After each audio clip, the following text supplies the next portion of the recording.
Hello and welcome back to our literature channel's UGC NET Literature Concept Series.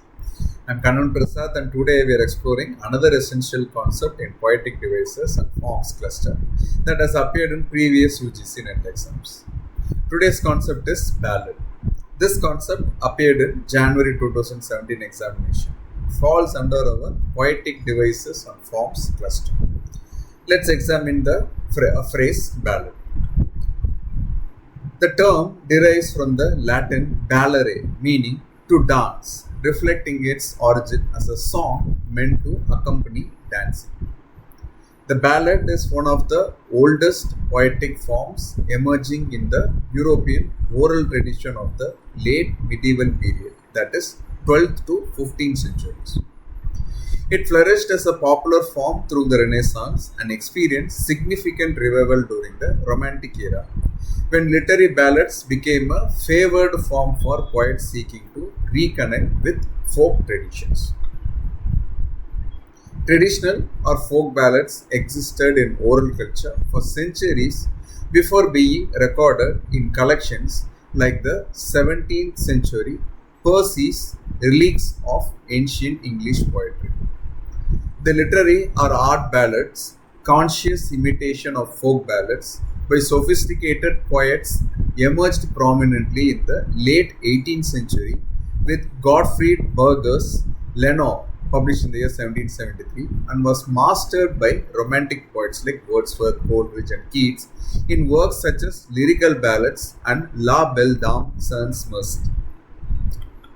Simply put, a ballad is a narrative poem that tells a story, typically of folk origin or folk inspired, often set to music and characterized by simple language, dramatic dialogue, and distinctive stanza form. Key features of ballad include narrative, focus on a single dramatic incident or story, quatrain stanzas, meaning four-line groupings, common rhyme scheme of ABCB, second and fourth line rhymings, regular meter, often alternating iambic tetrameter and trimeter, use of repetition, incremental repetition and refrains, dialogue, supernatural elements, and tragic outcomes. Simple, direct language with emotional impact.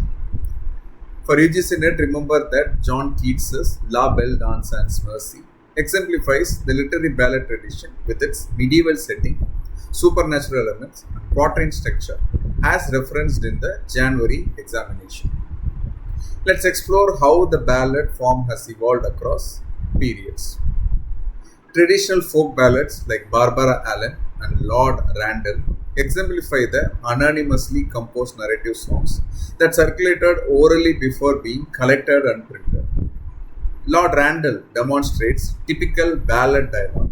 Where have you been, Lord Randall, my son? Where have you been, my handsome young man? I have been to the wildwood.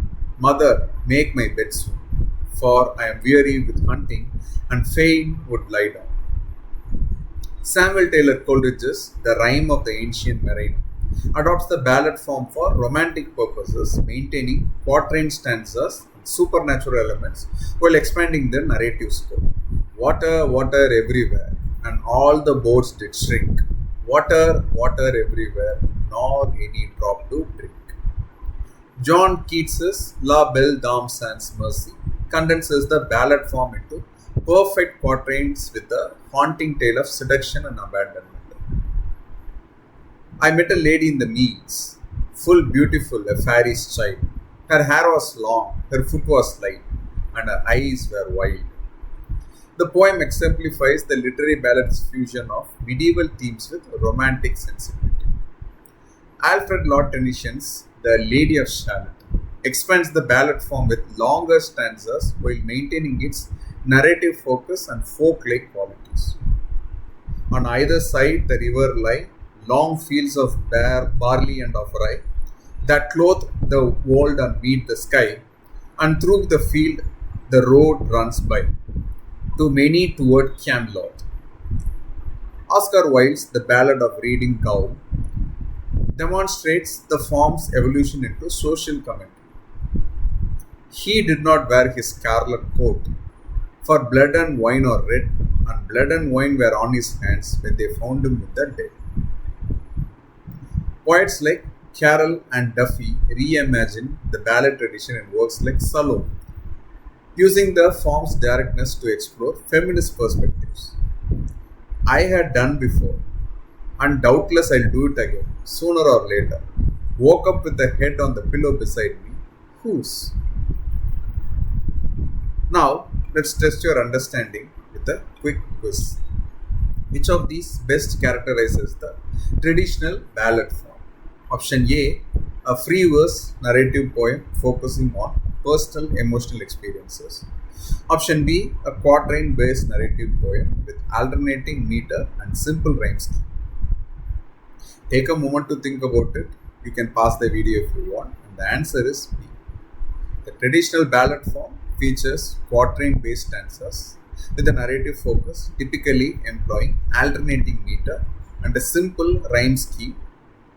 Option A describes a more modern free verse approach to narrative poetry without the formal structural elements that define the ballad tradition.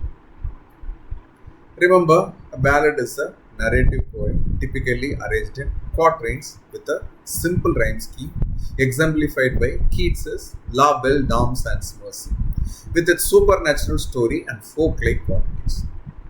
For UGC NET exam, be prepared to identify ballad characteristics and distinguish between folk and literary ballad traditions. Questions shown in the video may or may not have been directly questioned in the UGC NET examinations. I suggest and request that audience cross-verify with the number of instances each term or concept appears.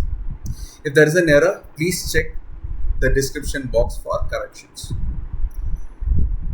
In our next video, we'll explore another important concept from our cluster. Thanks for watching Literary channel. Please feel free to comment below on any queries you may have about the terms of the video. See you in the next video. Happy learning.